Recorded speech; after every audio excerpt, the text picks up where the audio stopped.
Hey everyone, Mr. Wineland here. We're going to finish chapter 10 with section 4 here, going a little bit more into America's world power at this point in time. I wouldn't even say we had a world power at this point. We're not even a superpower at this point, but we are gaining some control throughout the world, and it is giving us some strength as we expressed with Puerto Rico, we stressed with Cuba, Philippines, and China. So now we're starting to see this play out. And one of the areas where it played out the most was the canal. And Joseph Buckland Bishop was a policy advisor for the canal's chief engineer,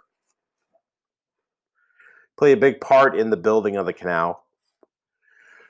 And as editor of the Canal Record, a weekly newspaper provided Americans with updates on the project, and he would describe that it was very frustrating. It was a lot of work that they encountered, reflected a lot of the role that was going on as a world power. But it was a technological accomplishment for the canal once it was physically done, but it was a lot of heavy prices paid. It cost a ton of money, and ultimately kind of hurt some of our relations with Latin America. But with the assassination of William McKinley in 1901, we see that Theodore Roosevelt was thrust into the role of president. Now he's trying to figure out what's he going to do as a world power. We talked a little bit about this in previous chapters, especially with his own presidency, but the Panama Canal was one of those where he was really trying to show his imperial will in that region. In 1905, the building of the open door notes increased the influence in East Asia, and Roosevelt was able to help use this as a way to help settle an arrangement with Japan and Russia, which is your answer number 14 right here. There had been a dispute over China as well as Korea, and Japanese took some action against Russia because of this dispute. Had a sudden attack on their Pacific fleet, destroying it. Also, they won a few serious land battles. Problem is, they played their hand too early when they were securing Korea and Manchuria, China. The biggest issue here is that Japan played the hand too early. And and this happens sometimes in war. It's like poker. You got to strategize. You don't just go all in on the first good hand you got. Okay, that's just not how poker is played. That's not how many card games or any game you can say. You don't go in early too strong. But you got to kind of be strategically wise in this, and they were not. And as a result of that, they realized we're running out of men and we're running out of money. This is not going to be looking good on this. And you have to understand, Japan is a very shame cultured. They do not like being shamed. So they kind of go, okay, well, we've got a bit of an advantage here. We've got some leverage. So let's secretly work with the United States. And so they approach President Roosevelt in secret and say, hey, can you help us with these negotiations with Russia to try and end this war or this conflict? It really wasn't even war, it was a conflict mostly. So, um, so in 1905, excuse me, Roosevelt negotiates a treaty of Portsmouth in New Hampshire, and he's able to work without a deal with Japan um, and Russia. Roosevelt persuaded Japan to accept half of the Skahaland Island and forgo any sort of cash payment. They wanted the whole island and have Russia pay them for their whole, for the island. But uh, Roosevelt was like, they're not wanting to give up much of it, so why don't you just work on a deal? And they did. So half and no payment. In exchange, Russia agreed to let Japan take over Russian interests in Manchuria, China, and Korea. Because of this agreement, Roosevelt wins the Nobel Prize, his ability to work through the negotiation, which is kind of funny because Japan, you could argue Japan probably deserves a piece of that Nobel Prize because they're the ones who convinced Roosevelt to help them. But U.S. and Japan continued diplomatic talks and pledged to respect each other's interests in East Asia and Pacific. This will work out for many years until World War II. But Teddy Roosevelt kind of takes this and rides with it, goes along with it into Latin America as he is trying to pursue a canal in Central America, wanting to connect the Atlantic and Pacific Oceans. We see that the Hay Ponchfot Treaty of 1901.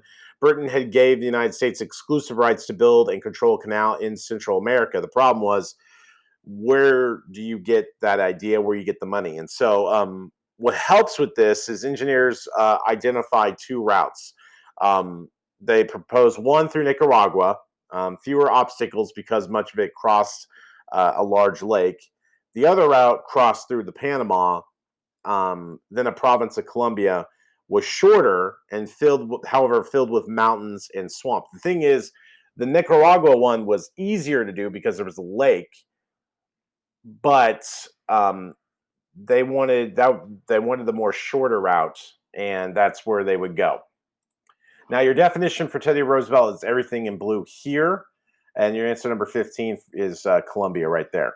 So in the late 1800s, French had tried to build a canal in Panama as well, but eventually, after 10 years, they gave up. So in 1903, we see that President and the Congress decided, let's go with the Panama route, and they decided, let's go with the French who had tried to build the canal. Let's buy their rights for $40 million. And so they got busy working on the canal. The only problem is they needed permission from Colombia, which ruled Panama. Talks were breaking down, not working, and by November 3rd of 1903, nearly a dozen U.S. warships were present as Panama declared its independence. Now, here's what happens: Panama, and I remember I showed you this video, and I'll probably re-show it again from Adam Ruins Everything. But remember, Panama basically, United States worked with Panama, going, hey, why don't you guys try to declare your independence and start this revolution, and we'll back you. And that's what ends up happening is Panama goes, we want to be independent, and they have this little short revolutionary war, and then the United States shows up with their warships, and Colombia's like, okay, there's not much we can do here, so we're just going to let Panama be independent. Within that time, Panama is thinking, oh, yay, we're independent, yay, things are great. However, there was a treaty figured out 15 days later. Panama and the United States signed a treaty in which the United States agreed to pay Panama $10 million plus an annual rent of $250,000 for an area of land across the Panama. Now, remember, I showed you this in the video. Panama did not like this. They were like, we are not going to stand for this, and tried to stand up to the United States, but forgot. Remember, the Marines and the warships are there, and they showed up, and they're like, yeah, that ain't going to work. So they went ahead and signed the deal and called the Canal Zone. Payments were to begin in 1913. So construction of the Panama Canal ranks as one of the world's greatest engineering feats. It was. I mean, it took a lot. Builders had to deal with disease. There was a lot of yellow fever, malaria in this area. There's soft volcanic soil that proved difficult to remove where it lay. 1904 with the clearing of brush and draining of swamps. And then by 1913, the height of construction, more than 43,400 workers were employed from Italy to Spain. Three quarters were blacks from British West Indies. More than 5,000 workers died during the construction and disease. But total cost in the United States was about $380 million. And on August 15, 1914, just after 10 years, which is your answer number 16, the canal opened up for business. 1,000 merchant ships passed through within its first year. The U.S.-Latin America relations, however, had been damaged because of this, because by America's support of the rebellion in Panama. They did not like the idea that the United States kind of forced Colombia's to basically get rid of Panama. This would last for decades, despite Congress paying $25 million in 1921 to compensate Colombia for losing the territory. We see Roosevelt, Latin America is the answer number 17, by the way. In the 19th century, we see that in the late 19th century, many Latin American nations borrowed huge sums of money from European banks, and we see to build railroads and develop industries. The problem with this is that Roosevelt kind of looked at this and thought, I get why they took the loans. They're trying to rebuild their nation, and industry is a way to do it. Problem is, Roosevelt felt like that they could not pay their loans back and they would default. And guess who gets to take the land?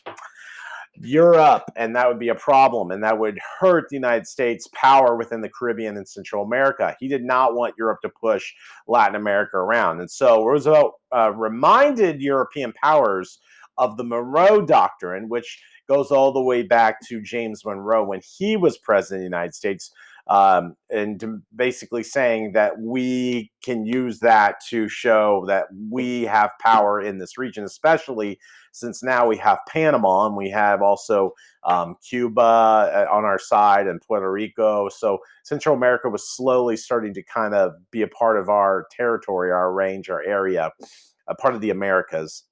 And so he demanded that European countries stay out of the affairs of Latin American nations. And so this was the Roosevelt Colliery, which was a policy that United States could use force to protect economic interests in Latin America. Usually, Monroe Doctrine is more than just economic interests. It's also like, well, we deem this as our land, so you stay out of it. But in this case, they used the Monroe Doctrine, or at least Roosevelt created this new language to kind of basically say, don't mess with us or we'll bring our military in. So it was kind of the very much the bully pulpit here. Speak softly, but and carry a big stick. First time we see the bully pulpit being used by Roosevelt in action here. By the early 1900s, see more United States getting involved with the Latin American countries, especially with diplomacy. 1911, the rebellion in Nicaragua left nation near bankrupt. So William H. Taft comes in, Roosevelt's successor, which is your answer number 18, and he arranged for American bankers to loan Nicaragua enough money to pay its debts. In return, the bankers were given the right to recover their money by collecting Nicaragua's customs duties. This one, it's kind of funny. We kind of get critical of Europe. Basically, hey, don't go in there and take their stuff if they can't pay their loans. And here we are, we're giving them money. And in the return, we're basically saying, yeah, the bankers take control of their state-owned railroad system and their national bank. It's like, oh, kind of hypocritical right there that we just did on ourselves. Okay.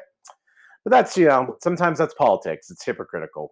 But anyway, the Taft administration followed the policy of using the United States government to guarantee loans that made the foreign countries by American business people. So this is part of the definition for the dollar diplomacy, which was his policy. Critics thought that this was often used to justify keeping European powers out of the Caribbean, and kind of, again, hypocritical. The Monroe Doctrine, issued by President James Monroe in 1823, had warned other nations against expanding their influence in Latin America. And so the Roosevelt corollary basically asserted in 1904 that the United States had the right to exercise international police power in the Western Hemisphere. And then so we see, United States kind of use the Monroe Doctrine again with Woodrow Wilson.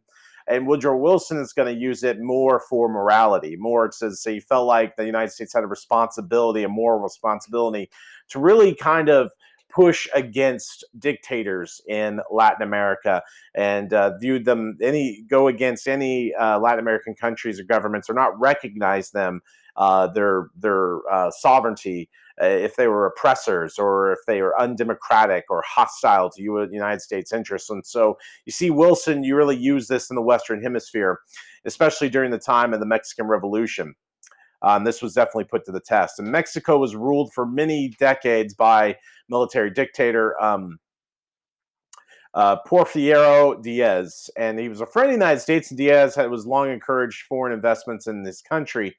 But as a result, foreigners, mostly Americans, owned a large share of Mexican oil wells, mines, railroads, and ranches, and this really upset a lot of the people in Mexico. So while foreign investors had some Mexican landowners and politicians had grown rich, the common people didn't like this, especially when they were going poor. So by 1911, Mexico peasants and workers led by Francisco Madero overthrew Diaz. Now, Madero promised democratic reforms, but proved unable to satisfy the conflicting demands of the landowners and the peasants, factory workers. Basically, he couldn't deliver, is what that says there. But after 2 years, General Victoriano Huerta took over the government, and within days, Madero was murdered. That's not fun. And Wilson refused to recognize the government of Huerta formed, and he called it a government of butchers. And ultimately, Wilson adopted a plan of watchful waiting, basically looking for any opportunity against Huerta. in his government. And his chance came in April of 1914, where Huerta's officers arrested a small group of American sailors in Tampico on Mexico's eastern shore. Mexicans quickly released them and apologized for this. But Wilson used this as an opportunity to basically intervene in Mexico and order the U.S. Marines to occupy Veracruz, an important Mexican port. But this ultimately brought the United States and Mexico almost close to war. But Argentina and Brazil and Chile stepped in to mediate the conflict, tried to come up with a few agreements, but neither side would agree to it. Eventually, Huerta's regime would collapse, and then we'd see that Vistano Carranza, sorry, I can't say the name right now, a nationalist leader, became the president by 1915. And by that point, Wilson was like, fine, I'm okay with this guy, being in charge. And so he withdrew his troops and formally recognized his Carranza's government. Your answer number 19 is Francisco Pancho Villa. So Carranza was in charge, but like others before him, he did not have the support of all the Mexicans. And we see Francisco Pancho Villa and Emilio Zapata oppose Carranza. And Zapata wants land reform, or Villa, as a fierce nationalist, had frequently courted the support and aid of the United States. Wilson recognized Carranza's government, not Villa's threats. And by January 1916, Carranza invited American engineers to operate mines in northern Mexico. And we see before they reached, Villa's took his men to the Americas. Villa's men took the Americans off of a train and shot them, had them killed. And 2 months later, some of Villa's followers raided Columbus, New Mexico, and killed 17 Americans. And Americans held Villa responsible. Wilson was frustrated with this, wanted Pancho Villa dead. Actually captured, but dead was fine to him as well. And so he ordered Brigadier General John J. Pershing led an expeditionary force of about 15,000 soldiers into Mexico to capture Villa, dead or alive. So that's your definition for Pershing. For Villa, you might want to write similar thing and say that American troops were trying to capture him in Mexico, dead or alive. So kind of similar definition for Pancho Villa. But after a year, Wilson then called about 150,000 National Guardsmen stationed along the Mexican border. June 1916, U.S. troops clashed with Carranza's army, resulting in the deaths of both sides. Carranza demanded withdrawal of U.S. troops, but Wilson refused. War seemed that it was headed. It looked like there was a war was possible.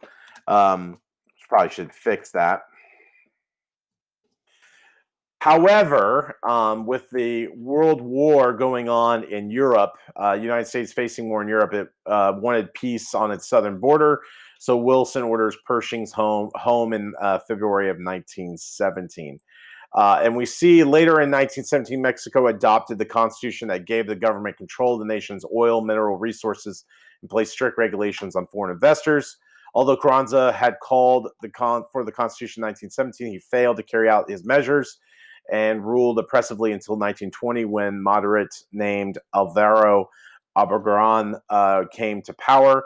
Obregón's presidency marked the end of the Civil War and beginning of reform.